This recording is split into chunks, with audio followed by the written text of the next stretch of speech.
This is Shaun Sport in podcast form. Really interested to see that Mitch Marsh is struggling at the moment with a bit of soreness. He's not exactly saying what it is. And he might, and looks like likely to miss the second test, which starts next Friday at Adelaide Oval. New baby? The new baby. I think Just tired.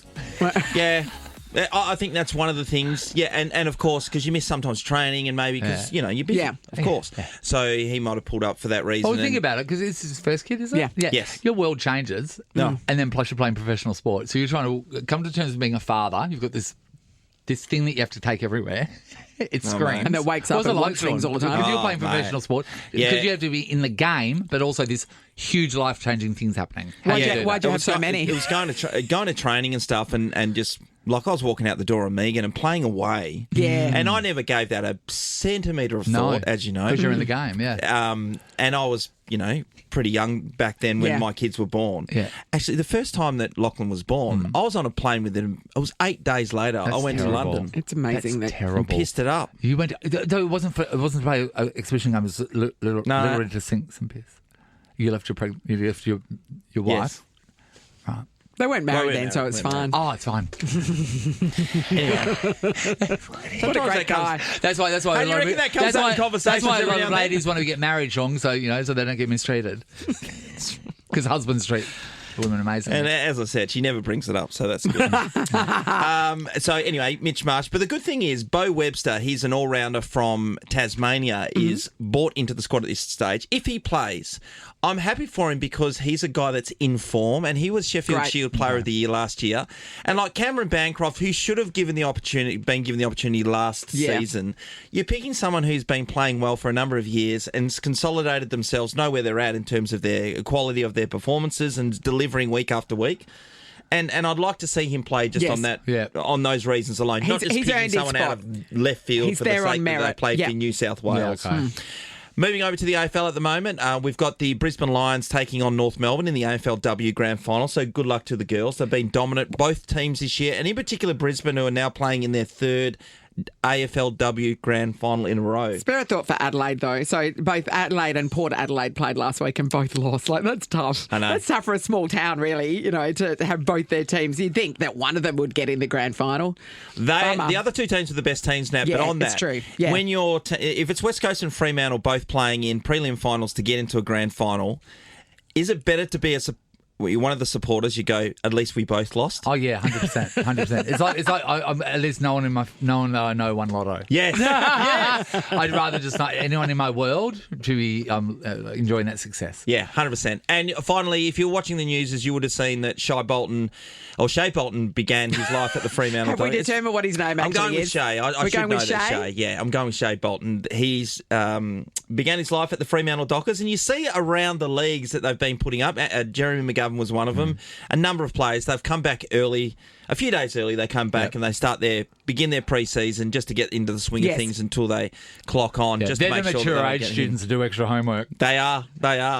And you just wonder, don't you make the most of every minute of the holiday? Yeah. Tommy Barris, too, started at Hawthorn earlier than he was expected as well. So but it's amazing when you get used to wearing the brown and gold. When you speak to Gov, though, because I've asked him this question because it blows my mind that, your job is doing exercise. It just does my head in. Because if you're having a bad day, you still have to do it. But I've asked him, are you coming back after pre-season and stuff? And he's like, no. He goes, it's like he's treating his body as a machine or a business. You got to look at it that way. No, I'm going to open up early, air it out. Yeah. And we're talking about a guy who should have really been on his honeymoon. Yeah. Because he just got married, didn't go on a honeymoon and went back to trading instead. What a great excuse. Sorry, love, can't make it. Shaun. He'll never live that down either. Shaun, the honeymoon doesn't get any better. That London thing, that's not right. One day I reckon I'll move past it. How furious was she at the time? Out of 10? Yeah. 14. Well, I would say that's to be honest, knowing Megan, she wasn't. She was 27. Shaun Sport in podcast form. Well, we saw the Matildas were back in action in a friendly last night against Brazil. They were easily beaten. A couple of real howler of mistakes in defence. Yeah, especially the first couple. Oh, don't kick it straight to the opposition. And I know that's a bad decision. I know a lot of people are talking about it already, but I caught the start of that, which I thought was the end. because of their presentation. Yeah. And Totally then she's agree, crying. So she's Yeah, crying. And But all the other other team- teammates were too. Crying Yeah. their guts out, And then have to wipe their eyes dry and then play. And then they conceded a goal in the first 10 minutes. Getting angry gives you oomph for a game, yes. Being happy gives you oomph for a game. Does crying your guts out give you oomph for a game? Because crying to me is exhausting. The only thing that I can think of, Nathan, I totally agree. So the only thing I can think of is that they were going in the game and they thought that they might lose and it'll end on a real low. Yeah. So they'll kick off with the celebration, if you like. Celebration with Claire Polkinghorne. 167 bloody games or whatever. She's amazing. That's fantastic. Stalwart for Australian women's football. So they thought they would do it that way. So everyone's like, yeah. Instead of at the end, if they get beaten, and then, it's all down I think in the dumps. it would have been a different case too if there was something on the line. This is a friendly, so it wasn't like they were trying to qualify for something, where if the result really mattered, maybe they would have done it differently. I don't know. Didn't fit. It's just weird. It just didn't fit. I mean, if it was all like high fives and rah-rah, but her family, they're all bowling. They're never going to give a performance. It looked like a memorial to someone, to people that have been killed. Yeah. They're never going to give a performance. Here's the ball, go kick it. Yeah. They're playing again on Sunday, so that will be an interesting game. Then Australia plays Chinese Taipei for 2 games as well. Yeah. So plenty of opportunities to get better and better and improve. And the best part about it is hopefully we can see some fresh faces. Yes. People get the opportunity to play against better teams and there's therefore some develop our side. big names out of the Matildas at the moment, so it is great to, that some of the younger and up-and-coming players can have a crack.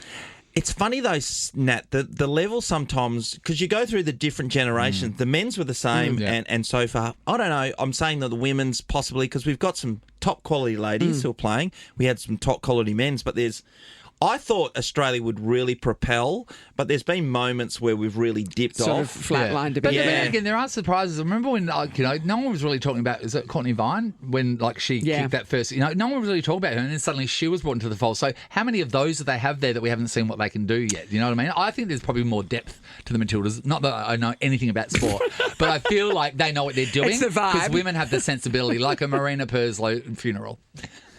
It's a women's sensibility. It's a women's sensibility. I just think they look at it differently, Shaun. I think you will always look at it that way. I will. And finally, we get to see the Wildcats back in action tonight. I did mention them yesterday. A few people have mentioned, geez, you went hard on them yesterday. Oh. But you know what? Greg Hire rang me crying. Left. Give me something. Defence. And Greg Hire will be horrified with the defence. I didn't bring him into the mix I yesterday. spoke to him yesterday. He said he loves it. Loves the He defence. said loves the defence. He said he couldn't do any better. He said there's nothing quite like watching an opposition player land 51 points. To be honest, I was on the Exactly. phone to him about an hour yesterday. Didn't bring up the basketball once. Exactly. Shaun Sport is a Nova podcast. For more great comedy shows like this, head to novapodcast.com.au.